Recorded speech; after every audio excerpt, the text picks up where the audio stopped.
Here's a piece of wood, not just any piece of wood, but a flat piece of wood with a bunch of holes in. Fairly regularly spaced around the outside, but there's two smaller dots, and there's a long one. So, this is the base. Here's a wall. There's a central divider with a doorway in it. Here's another wall. And there's a back. That's the gable end. And you get those, you get two of these, and you place that over the top. Consequently, you get that. Except that one's got a doorway in it and a vent. There's your doors, sort of sideways on. Pop them out. There's the roof trusses. That's going to look quite grand, isn't it? And then here's the, what would you call it? You know, that kind of Tudor stuff. Wooden planks. It's completely gone, isn't that terrible? Which you place over the sides, just like that. That one has a door in. Then you get a load of these very dull strips, but they make up the roof. So these cog gear-like teeth slot into the holes, and thus you get a great hall. Fantastic. What's a great hall, you ask? We'll deal with that shortly.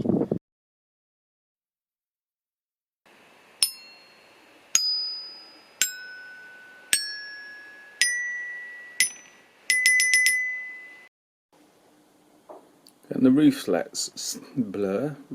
slats are nicely numbered, so you get them in the right order, just in case there's slight proportion differences, which I think there is between, well, there clearly is between 1 and 2, and 2 and 3 appear to be different, but 3 and 4 I think pretty much the same.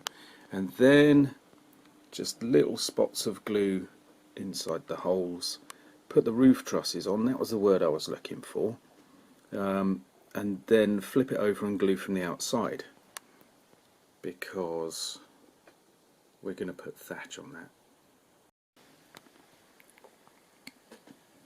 Just to get an idea of how it all slots together. Isn't that nice? That's really rather good. I feel like I'm in there already. And this is what you get on the outside. Don't worry about the mess, because it's going to have thatch over it, and we will look at that shortly.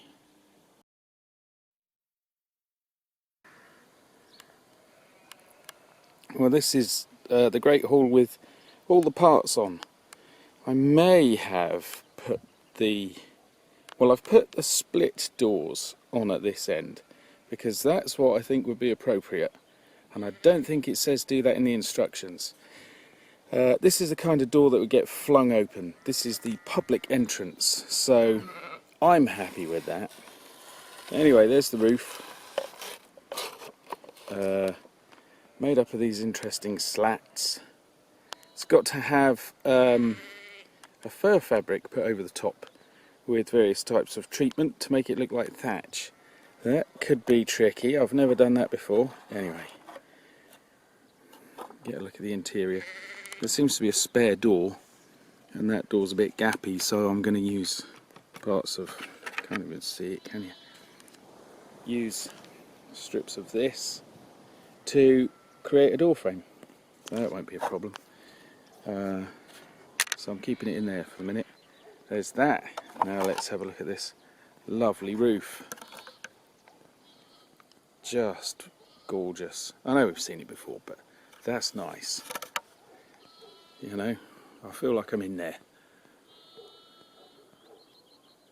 Isn't it good? Should have a hole in the top for the smoke to come out, but I won't worry about that. That's something for another day, assuming I can get the roof on.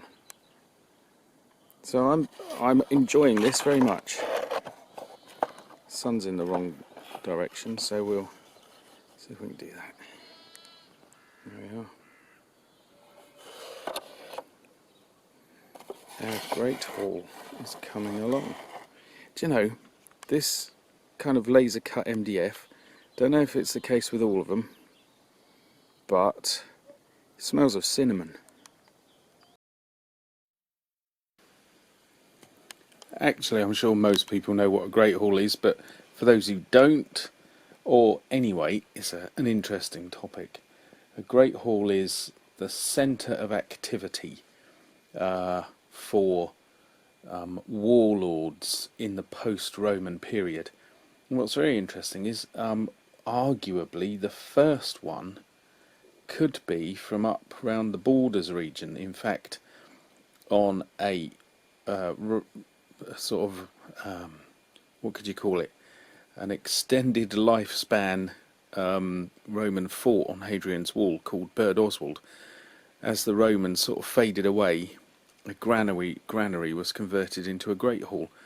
And then there's another one up here in a palace complex at a place that used to be called Gefrin near Wooler. And this is an image of that. And the Great Hall is where the warlord or the king would bring all of his chief warriors, and they would feast and brawl and argue and show off and brag and listen to minstrels and be entertained thoroughly. A great feasting hall. The minstrels could bring these bold warriors to tears with the stories they told and so on. So this is the place where all the kind of wild lads would spend their evenings. Odin or Woden lives in, he doesn't live in it, but he has one called Valhalla where all the warriors go. So this is one of them.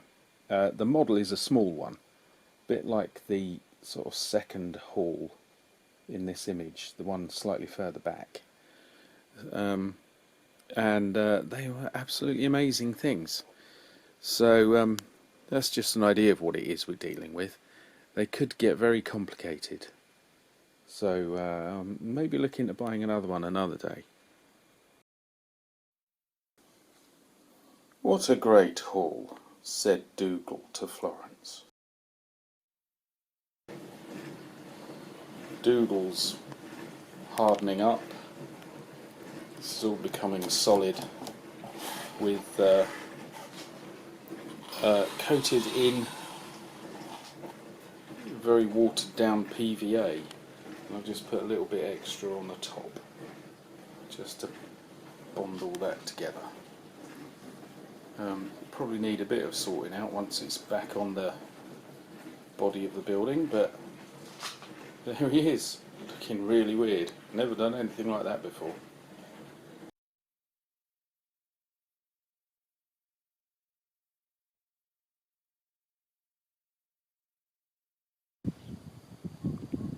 Well, I had to kind of keep going on the thatch, otherwise it just wasn't going to look, it was all going to dry up and go horrible.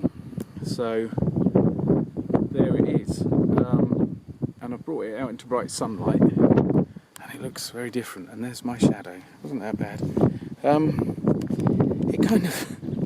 It looks like an impressionist painting of thatch rather than thatch, which if I'd intended to do that I'd be very proud of, but that wasn't the intention, so never mind. We've got a lot of my head in there, haven't we really, or the shadow of my head, so we're going to have to shoot at this angle. I'm hoping the power cables don't show up too much either. Anyway, one small great hall. Oops, there goes the moss.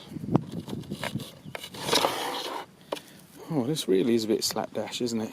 Anyway, here we are. And I do like an architectural model, and I do like the Dark Ages. So that's quite nice.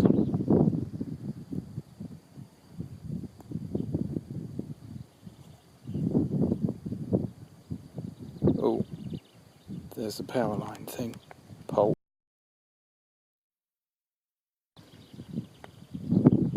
I might do a second film on this one and add some stuff, because I haven't got anything around the edges apart from a bit of moss that I've thrown in.